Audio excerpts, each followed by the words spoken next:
லாஸ்ட்டாக கிடைச்ச அப்டேட் படி இஸ்ரோ இப்போ 4 ஆஸ்ட்ரோனட்டை சூஸ் பண்ணிட்டாங்க. எதுக்காக அப்படின்னா the first human space flight mission அப்படின்னு சொல்லப்படக்கூடிய இந்த ககன்யான் மிஷன் அப்படின்றது, இந்த ககன்யான் மிஷன் வந்து 2025 தான் வந்து எக்ஸிக்யூட் பண்ண போகிறாங்க. பட் அதுக்கான எல்லா ஏற்பாடுகளுமே, எல்லா ப்ரிகாஷன்ஸும், ஈவன் எல்லா ப்ராசஸும், எல்லா டெஸ்டிங்ஸுமே வந்து பார்த்திங்கன்னா இப்போ ஆன்கோயிங்கில் இருக்குது அப்படின்னு சொல்லலாம். இந்த 2024 வந்து இதுக்கான முக்கியமான சில முடிவுகளை வந்து எடுத்திருக்காங்க. ஸோ அந்த வகையில் தான் வந்து பார்த்திங்கன்னா 4 ஆஸ்ட்ரோனட்ஸ் வந்து நல்ல ட்ரைனிங், ரஷ்யாவில் போய் ட்ரைனிங் அட்டன் பண்ணிட்டு வந்த 4 ஆஸ்ட்ரோனட் வந்து சூஸ் பண்ணியிருக்காங்க அப்படின்னு சொல்லலாம்.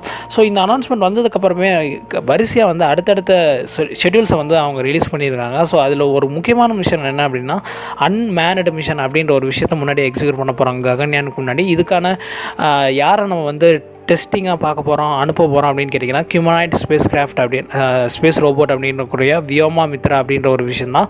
ஸோ இது ஆல்ரெடி வந்து 2020 டிசைன் பண்ணி அனௌன்ஸ் பண்ணிட்டாங்க. ஸோ இது வந்து நமக்கு அதிக எதிர்பார்ப்பை கொடுக்குது அப்படின்னு சொல்லலாம்.